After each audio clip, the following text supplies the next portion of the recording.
Well, hey everybody, it's Romania Black, and we are on episode 6 of DanDaDan, and it is freezing outside. It is so cold. We've had a winter blast come through at the end of the month, as it would be, and so I am bundled up, and luckily I am warm and have my UFO mug, and I'm ready to go, because we're halfway through the season. What?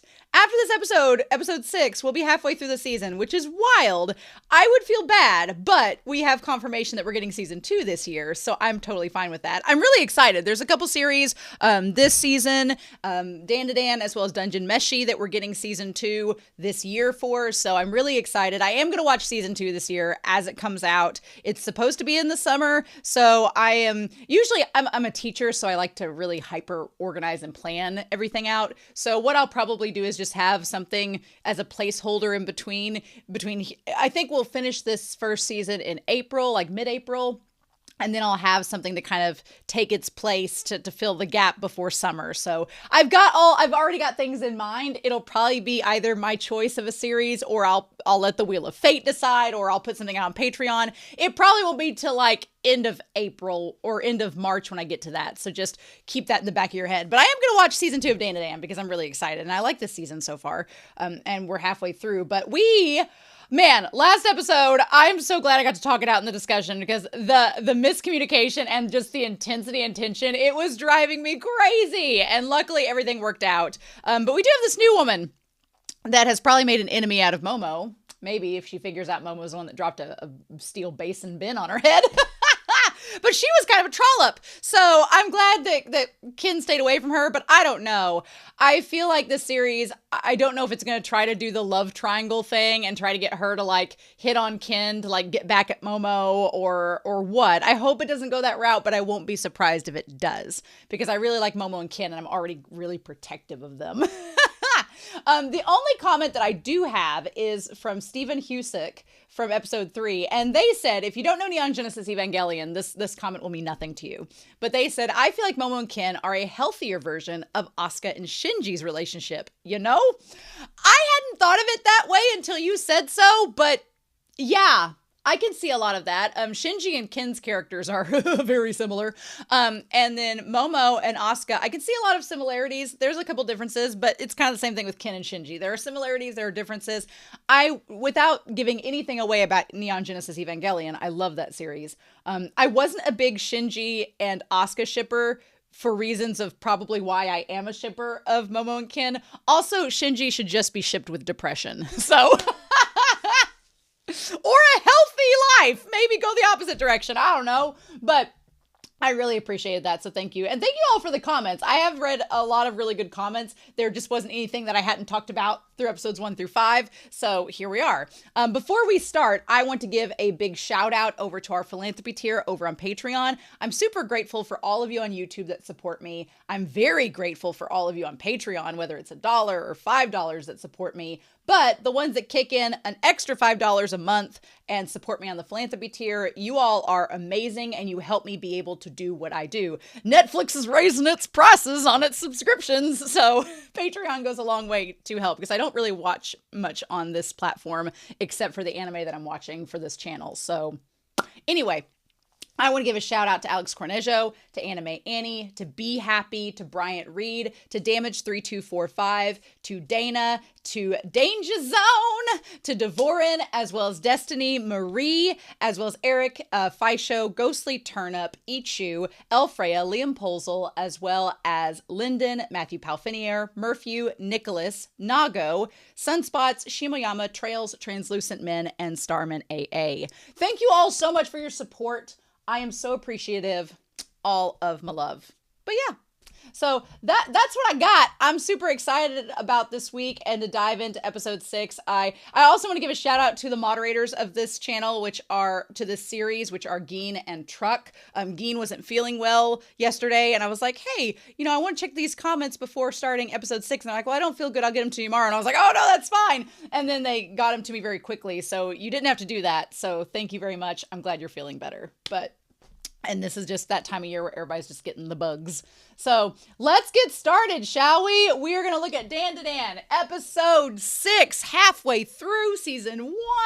And we're going to do that here in 3, 2, 1, and let's jam.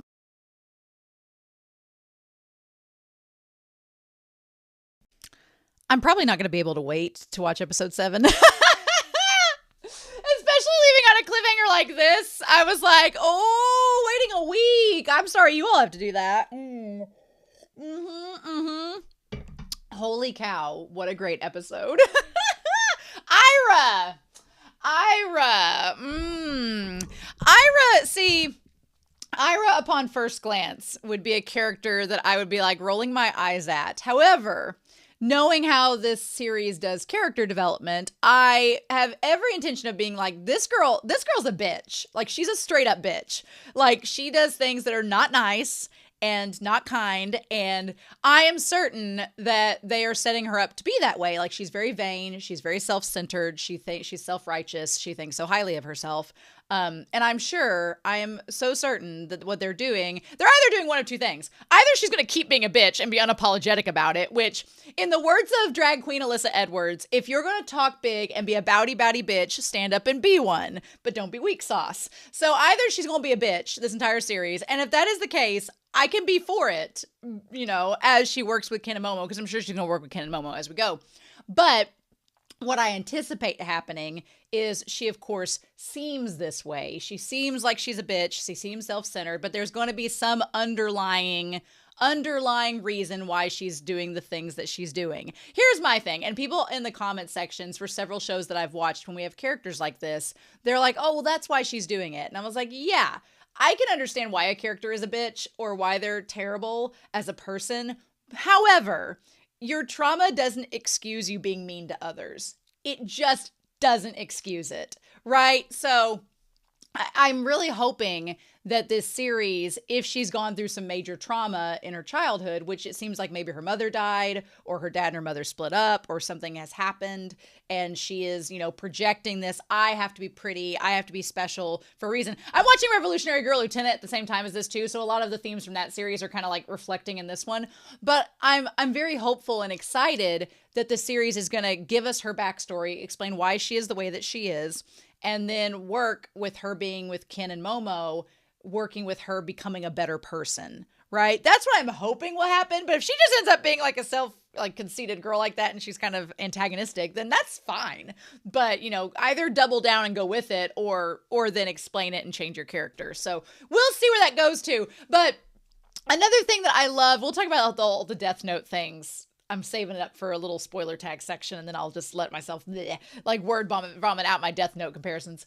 But I love the idea that Ken's balls have spiritual energy in them. They are golden balls, literally the family jewels. I thought of One Piece and the Amazon island. Whenever she said family jewels, I was like, oh yeah. But I love the idea that they are a tangible object. They're not just like a nut sack that's a flesh sack hanging out in the woods. It's like, those are going to rot and deteriorate. Glad that they have like an actual exterior. And the thing about it is they're very easy to spot. They're golden. They shine. They have like a glimmer to them. They're like the one ring to rule them all. But also there's a high chance that they're not just sitting somewhere like a needle in a haystack. Someone has probably picked them up and is using them. And I love the world building aspect that they can awaken spiritual powers. I wonder, because we have the two magenta and baby pink haired characters in the OP along with Ken and Momo. We know that Aira had one of the balls. I wonder if the magenta haired guy has the other, and they both have their spiritual powers awakened because they are literally holding Ken's balls. I mean, maybe, or it could be that Aira had her spiritual powers awakened by one of the balls, and then maybe a antagonistic force has taken the other ball, and we come in terms with the magenta haired guy and he's connected. I really thought from the beginning, before we found out that Aira's powers were awakened by having the balls, I thought for a second when she was getting the cross in the Bible that she was an exorcist, because I've watched a lot of shows, a lot of anime at this point that have exorcist families, and she fits the mold for them very well. So the tropes that are aligned with exorcists in anime, especially in supernatural anime, I'm thinking of Toilet Bound Hanako-kun, I'm thinking of Natsume's Book of Friends, like the exorcist tropes all kind of fit with her attitude. about people and demons and everything. So I was like, maybe she's from a family of exorcists, and maybe she is. And the ball just awakened her powers. We don't know, but I like Ira's character a lot, but man, she is a force, and a force that's not always digestible. So let's talk about this. Turbo Granny is interesting because Turbo Granny is like, well, I don't have any place to go. And I kind of understand why Turbo Granny's hanging around them, because otherwise she's just in the tunnel alone with the spirits of these assaulted girls. And the spirits of the assaulted girls have all dissipated and, gone to a better place. So now she's totally alone. So it makes sense that Turbo Granny's like, I have nothing else to do. I want my powers back. So I have to stick with you guys and help find your balls so I can get my powers back.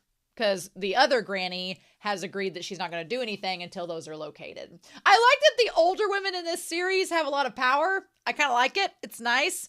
Also, Momo's gray hoodie. Love Momo's hoodie. Her opening look as they're looking for the balls is really, really funny. So they basically are like, Kin's balls are possibly attracting other spirits and yokai. I love when they both kick Turbo Granny, when they just sit there like kicking her. Hilarious. Love it. I love Kin and Momo working together and getting out their aggressions together. Hilarious.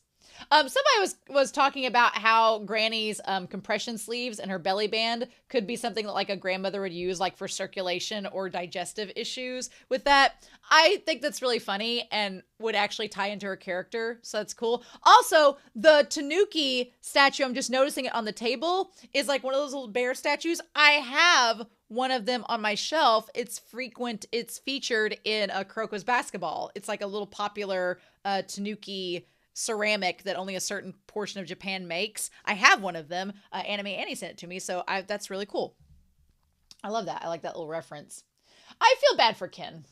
I feel bad for Kin in this. I feel bad for Kin in general. First, we see the guy that looks like Light Yagami who comes up, who's like an asshole, and he's like the typical jerk guy that not only, like, him asking if Kin is dating Momo is a relatively appropriate question because they are together all the time, and it's no different than the girls asking Momo if she's dating Kin, and Kin's like, well, no, we're just friends, we're just hanging out and fighting ghosts and aliens. But then when he's like, oh well, since you're not dating her, can I date her? I heard she sleeps around a lot. Like, that's when this conversation like goes sour. And I love that Kin stood up for her. I love that he was like, no. He's like, don't say shit about her. That's not cool. And of course, him realizing that she's cute, it's like, oh no. I think it hammers home the idea that there is a reason why a lot of anime and stuff don't focus on that romantic aspect, because it would be very easy for Kin to get distracted during this whole thing of Kin being distracted by how cute Momo is and losing focus of whatever's going on. Because she seems to like, I think she likes Kin, but she's not like romantic as per se, and she's not starstruck by how cute Kin is. She's just like, we're friends. What's going on? But I think if she realized, her feelings for him in that regard, it might change. But for now, poor Kin, he's realizing he might have a sexual attraction to her, and then he's like, shit. And then like, oh no, I don't want to be around her because I don't want to, like, he has his penis back so he could get a boner. So he's like, I don't know what to do. So I feel bad for him, and I am glad that he defends her. And I'm glad that they eventually like focus on the missions themselves, which will probably hopefully be like, because it's like, once you reveal your attraction to someone in a show like this, like, that presents a whole nother host of worries. Cause then you're concerned about that person all the time. Then you could get distracted by, that person being in danger. So there's a lot that they could do in this show with it, but I just feel bad for Kin because he just he has a crush on her, but he's also a friend and he's sticking up to her. I'm surprised the guys don't comment on the fact that you just sprouted flames and your hair changed color. But maybe they don't see it. Maybe they don't see the supernatural elements like we do because they don't have the skills. I love that Kin just sits down and gets his books out like, shit. Poor Kin. And then, of course, Turbo Granny arrives, right? So I want to see if there's anything in this book that would be relevant that we should, when he pulls out the book. There's yin and yang, which I believe Kin and Momo are literally yin and yang. They are the yin to each other's yang.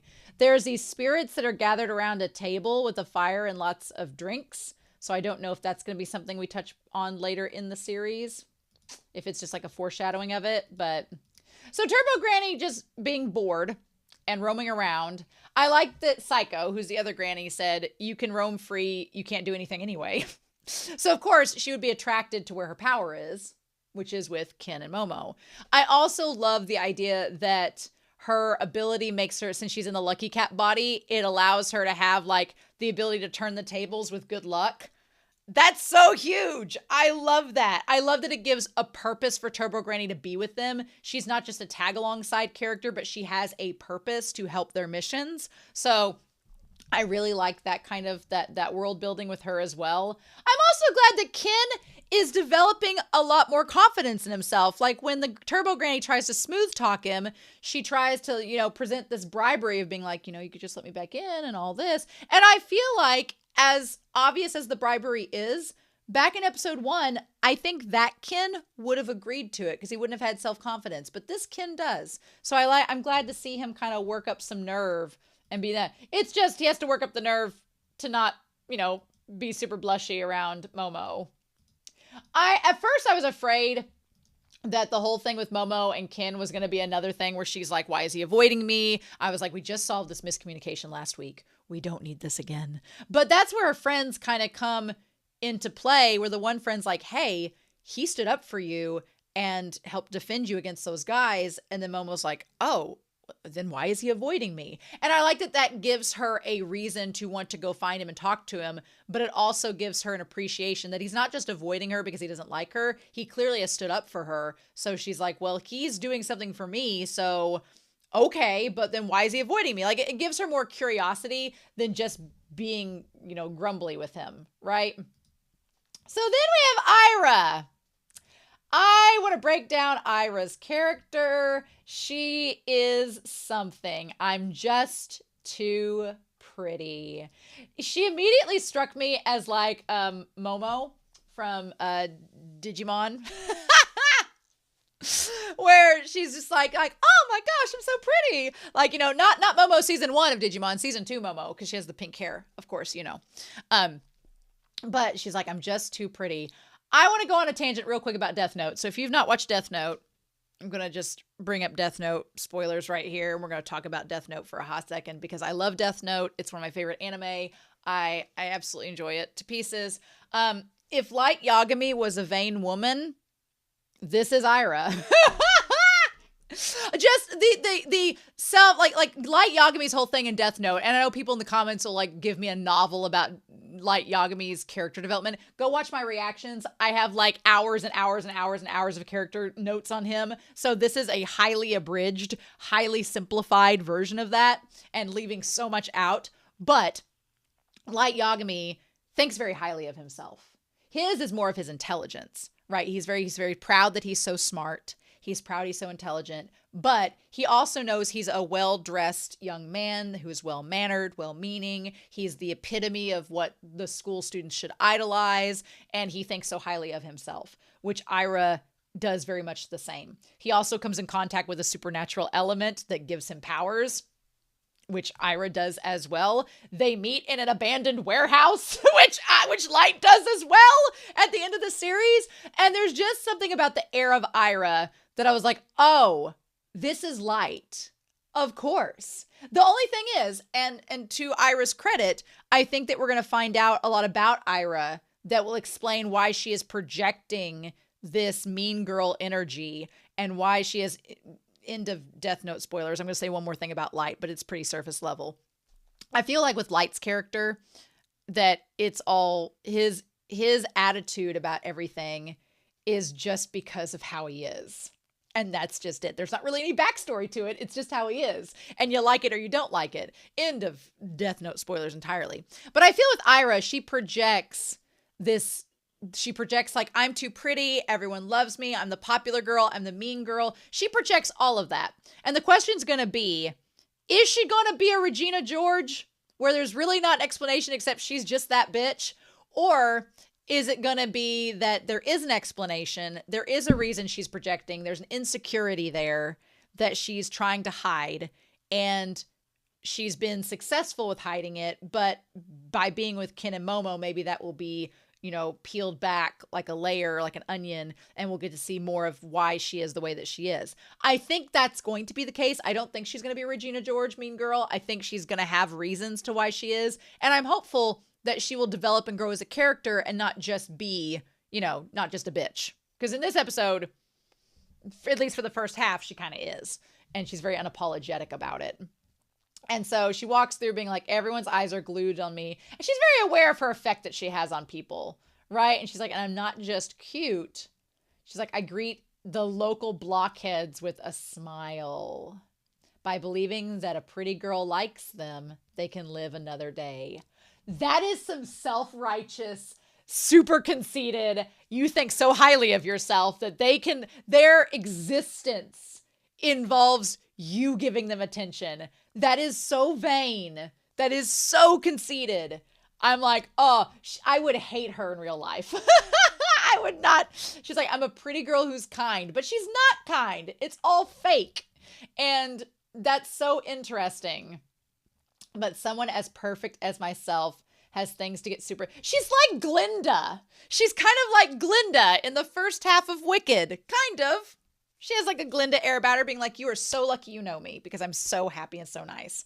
And what I'm hoping with her character is that I would love it if I don't want her to be exactly like Momo because Momo's kind of rough around the edges and she's like, has like spits the bubble gum and is like, you want to roll? Like, I don't want her to be exactly like that, but she has this perfect veneer.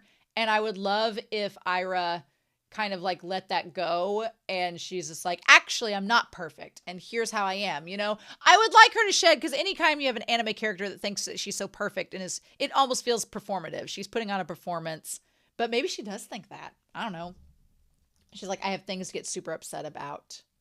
I like that what she noticed wasn't necessarily that Momo was looking at her for getting on to Ken and like claiming Ken as her own. She instead was looking at the hands behind her that were telekinetic and thinking they were demon wings. That's great. So then, but yeah, and I was feeling okay about Aira and her vanity until she said, I wanted to get back at that bitch, so I spread rumors that she was a slut. And I was like, you didn't have to do that. You didn't have to do that. That's an action that you shouldn't do. No. But luckily, nobody's responding to it because Ken's made sure that doesn't happen. She's like, they don't get it at all. She's a demon. I would kind of love if there was this motif after they rescue Aira, if Aira presents herself as an angel, that she's like, I'm an angel and I'm angelic, and Momo's the demon. That would kind of be cool. I would kind of like that we have an angel and demon motif. I think that would be kind of fun. But yeah, so I love that when she gets to the top of the stairs, again, the vibes, I'm a chosen one. And then she's like, I had hunches that I've always been chosen. She's like, I'm just too pretty. Like, and then she has the ball. It's telling me to save this world from evil demons. What a great commentary about people that think that they are bestowed power when they completely misunderstand and have no clue about the actual situation. That never happens in real life. That never happens in real life. So I definitely, we had a late intro. Like the intro was literally like 7 minutes into this jam. So then we find out how the ball got to her. They came off the train, and that's when she started seeing the spirits and everything. And then she has her friends get her. You can see now the cross has the part that's cut across where you would flick it open and use it as a lighter. So you can get that now. Where her friends got that from, I don't know. And they got the Bible, the thing to, have basically an exorcism. I like that the friends in this, the mean girl friends, are kind of like, they don't just follow along with her willy-nilly without any question. They do kind of question her, and they do kind of keep her in check, but she has such a strong personality that it's like, what do we do with this? And then, oh my God, the Morse code that she gives her friends. And they're like, you're such a ditch. She's like, I'm not, but people often say that I am. I like that she, again, performs this ditziness because it gets people to like her, right? So, but then she goes back to them and she's like, we're going to do it after school. You can't tell anyone about it. I love that she does like the Morse code, and the friends are like, yep. That was so good. That was hilarious. So then we go to the rooftop, and I am super glad that we didn't have the miscommunication. Poor Ken still can't look Momo in the face at this point where he's like, he just needs to. What I would love for them to do by the end of this season is for Ken to say, look, I like you, but I don't want to date. I just want to be friends right now. And her being like, great. Yeah, let's do that. Let's just be friends. And then, we can always date later or whatever. I like that. I like the idea because I feel like a lot of long-lasting relationships, you have to get past the initial like physical and sexual attraction to someone. And then you also have to be able to get along with them. You have to be able to converse with them. You have to be able to live with them. And I think a lot of people, you have that initial spark, but then when you get down to it, there's not the compatibility for longevity. And I feel like Momo and Ken have the longevity compatibility. They really complement each other very well. But I would love by the end of this season if Ken's just like, let's be friends, with the underlying it could develop into something more. Because I would love for it to. But I don't want him to be like so embarrassed around her all the time. And I don't want him to like mask that attraction with something else that's not genuine. So also the fact that the Turbo Granny is eating the damn sandwich is really funny. But I love the expression that Turbo Granny has. I love the expression she has, especially around Momo. And I love the two of them fighting where she's like, baka. It's really, really funny. So they talk about spiritual powers awakening when you get in contact with the ball or some spiritual item.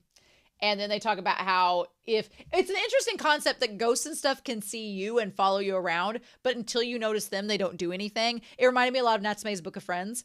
And that is creepy in itself, but also makes for, a great way to connect the plot together. Also, the fact that Aira has been fondling Ken's ball the entire episode. The sexual innuendos is not lost on me. I don't know if Ken gets his balls back and she's been fondling them the whole time. Will he feel any attraction to her? I don't know. I definitely can see how if she wakes up and she's been in Ken's arms, that Aira will develop a crush on him. I don't want a love triangle, but I could totally see the love triangle happening in this series because they'll be like, well, we have to have something happen. So we'll see where that goes. Also, I like the explanation of Momo being like, she only goes with Aira because she's like, I just want to settle this and get this over with so we can go do things. And it works out that Ken doesn't go with them at first because he would be too embarrassed all the time. And then that leads to the exorcism scene. Now, the one thing is, we get the idea that Aira has the ball, which good. Glad we've settled that. Glad that we know we can get the ball back from Aira either they're going to get the ball back from Aira at the end of next episode. Ira's going to keep the ball and not want to associate with them, which could happen. Or somebody's going to take the ball and run away with it and they're going to be like, shit. So one of those three things is going to happen. They're either going to get the ball, Ira's going to keep it and not give it back, or they're going to lose it to something else. Possibly. We'll have to wait and see. I don't know if I'm going to be able to wait and not watch this next episode. I don't know if that's going to work, but her, like, I can't believe they zip tied her arms. I was like, that's insane. Like, what? Like, that made for such, there were lots of little things that added up and made for everything lining up and working so well within the plot. Like the girls getting knocked out. Although, damn, Momo, those girls don't have a spiritual shield around them to keep them. You just threw them into a building. Like their bones could be broken. Girl, they could be in a coma. Like that was intense. At least with Momo, we can use the excuse of she has a barrier because of her telekinetic abilities, because we saw it back in episode 2, that keeps her from getting injured. So, but the girls, they were knocked out. And so then, yeah. And also when she shoves the ball in Momo's face and she's like, I really don't want Ken's balls in my face. Like that's awful. She's got your ball. She's the strange woman. And the Ken's like, no, she's being targeted by the strange woman. This design of this ghost, not only has the mouth like Turbo Granny that Ken has, which seems like it's maybe just a ghostly trait. Also, the face and everything kind of looks like the aliens, which is weird. The design, just saying. But also, I don't know. I don't think this ghost is actually Aira's mom. At first, I thought it was, and I was like, what a weird coincidence. Also, that's creepy as hell. But I think she is just a woman that Aira came in contact with that confused the woman for her mother. And then the woman got latched onto the idea. Like maybe wasn't mentally well. We don't know. We don't exactly know the concept of what triggers the ghost's formation. We know it's traumatic incidents because Turbo Granny was the cave with all the women that were murdered, and then her from the flashback, she looks like she was covered in blood, which is terrifying. So it could be that Aira had always been able to sense her from the beginning and then grew out of it. I'm very curious for next episode what we're gonna get, because I'm very curious where that's gonna go, right? But in any case, Ken tries to help. I like that they didn't just defeat this ghost like immediately. I like the fact that it did eat them. They were swallowed, and then Turbo Granny had to step in. So I did like that. I also like the world building where Momo can't quite control her powers completely because her hands were tied. So I liked that concept as well. Also, I'm curious what powers Aira will have, if she's going to be clairvoyant, or what powers the ball is awakening within her. That's going to be interesting. So I'm curious to see what that is like. And then she's like, I want you to tell me that you're my mom. And so then we get the flashback where she's spinning around and we see Aira. She says, you called me mommy back then. And then we see this woman with the blood-soaked dress looking down at her. Now, I'm assuming we're going to get more in that flashback next week. So that would be good to know. But I'm very, very curious. So yeah. So then she ends up eating all of them. And Turbo Granny, I like Turbo Granny stole the friend's phone. And I love the idea Turbo Granny is doing internet searches. She's like, how am I supposed to know everything about every ghost? So this one's called Silky. And I also like the idea of her, like, she cries out these bubbly tears.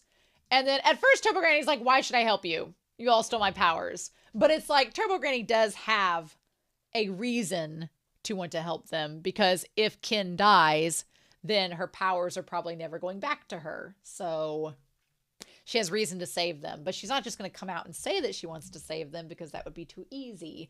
Instead, she's going to make them work for it. I was really concerned about Momo being hung by the hair of this ghost, because even though she can use her powers to like prevent her from dying completely, that still sucks. And for a second when she wasn't responding, I was like, is she alive? But she ends up getting, eaten. She ends up getting eaten as well. And that's when Turbo Granny's like, look, the lighter was combustible. You ate some hair. A beckoning cat supposedly has the ability to beckon over some good fortune. I love Turbo Granny's like eyes and how wide they are. They are so good. And so then at that point, she tells the ghost that she's like, well, since I'm in this cat body, you ate some hair when you ate Momo. And that's when it lights on fire, which glad they didn't get burned up. Glad that wasn't a thing. And she's like, what did you do to me, you foul feline? She says the cross the girl was holding was a lighter. And the Momo took the lighter and lit your hair on fire. There's nothing combustible inside your body, but you coincidentally ate your own hair. Such fortuity becomes inevitability because I'm here. I love it. I love that she grants luck, and that enables the encounter to happen. So good. So good. And so I love her sitting out with the leg on the cross and the lighter. That was so good. So here's the thing. They burst out from the body. The body bursts open. I'm sure the ghost is not dead because we have to face it again. But she ends up she pulls them out. And when she pulls them out, we see that, of course, Ken grabbed Aira to save her. Now, I don't know if Ira's going to assume that Ken is going to have a crush on her or try to have a crush on him because he saved her. We'll see where that goes. But I do like the idea that they're both going to fight. They're both going to fight this ghost and do all that. So we'll see how that goes. That's such a good ending shot. It's such a good ending shot. Like, he's holding her. She's passed out. Momo's like, all right, get these zip ties off of me so we can fight. Love it. Absolutely love it. So, like I said, I'm probably not going to be able to wait to watch episode 7 because this is a 2-parter and it's ended on such a cliffhanger and I really want to see what's happened. So I'll probably go ahead and watch episode 7 and then I'll take everybody's comments into account when I watch episode 8. So, and that'll be the rule of 8. So I'm super excited about that. But it's too soon. Too soon to get into the rule of 8. We got next week to worry about. So This episode was so great. I like Ira's character being introduced. There's a lot we can do with her. I'm very curious if we're going to get the ball and how this whole thing with the ghost is going to go down, what Ira's abilities are, if she has any. There are so many questions, and I just don't think I can wait to find out. So, but I'll probably wait a couple days. In any case, I'm super excited to hear your thoughts on this episode, but I hope you all have a wonderful week. Please stay safe, take care, and yeah, I'll be back very soon with more of DanDaDan. Bye!